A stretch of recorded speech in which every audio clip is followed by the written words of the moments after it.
શ્રી મહિલા ગૃહ ઉદ્યોગ દ્વારા હોળી પર્વને ગણતરીના દિવસો બાકી રહ્યા હોય ત્યારે ઘઉં અને સૂજીની સેવો તૈયાર કરવામાં આવી રહી છે।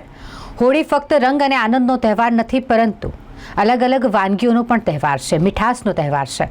અને તેવામાં ઘઉં અને સૂજીની બનાવેલી સેવોનું હોળી પર્વમાં ખૂબ જ મહત્વ હોય છે। વર્ષો જૂની આ પરંપરા છે। હોળી પર્વમાં મોટી સંખ્યામાં લોકો ઘઉં અને સૂજીની સેવો બનાવતા પણ હોય છે અને બહારથી પણ તેની ખરીદી કરતા હોય છે। તેવામાં શ્રી મહિલા ગૃહ ઉદ્યોગ કે હોળી પર્વને હવે જ્યારે ગણતરીના દિવસો બાકી રહ્યા છે ત્યારે તેઓએ ઘઉં અને સૂજીની સેવો બનાવવાની શરૂ કરી દીધી છે। છેલ્લા 2 થી 3 મહિનાની અંદર તેમણે 5 થી 6,000 કિલો ઘઉં અને સૂજીની સેવો તૈયાર કરી છે। હજુ પણ તેઓની કામગીરી ચાલી રહી છે।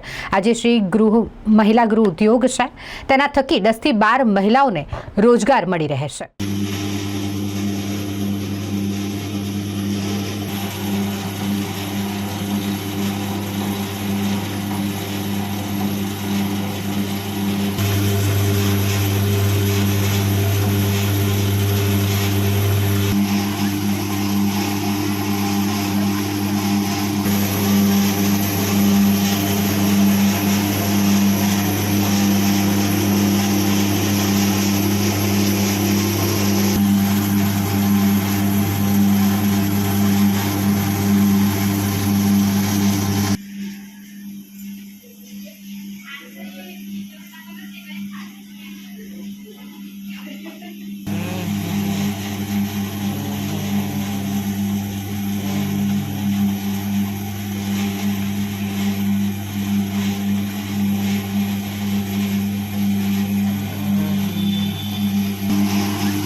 આ ઘઉંની સેવઈઓ છે જે હોળી પૂર્વે એટલે ફાગણ મહિનામાં જ્યારે ઘઉંનું નવું ઉત્પાદન આવે છે એ અરસામાં હોળીનો આ તહેવાર થાય એમાં આપણે ઘઉંની સેવો ખાવામાં આવે છે।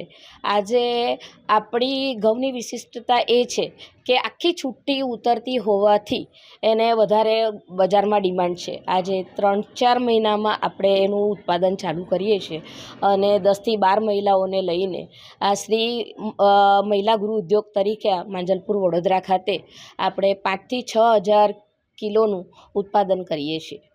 સાથે રવાની પણ સેવાઈઓ હા, રવાની સેવાઈનો વિશિષ્ટતા એ છે કે મહારાષ્ટ્રીયન સમાજમાં વધારે કરીને રવાના સેવનું મહત્ત્વ વધારે છે, તો એની વર્મિસેલની સેવૈયા તરીકે અને સેવઈ ઉપમા તરીકે પણ ઉપયોગ કરવામાં આવતો હોવાથી એનું પણ ઉત્પાદન આપણા ત્યાંથી વધારે અને અગ્રણીય સ્ટોરમાં જ આપણો માલ જાય છે, જેનાથી વધારે આપણે પ્રોડક્ટ કરતા ઈચ્છીએ છીએ। દર વર્ષ કરતાં આ વખતે ભાવમાં કેવું રહેશે? હા, ભાવમાં થોડો વધારો થયો છે, બિકોઝ જેવી રીતે લોટનો ભાવ વધે છે એ રીતે સેવઈઓનો પણ ભાવ વધે છે। શું નામ આપનું? મારું નામ દીપા રવિન્દ્ર ચૌહાણ।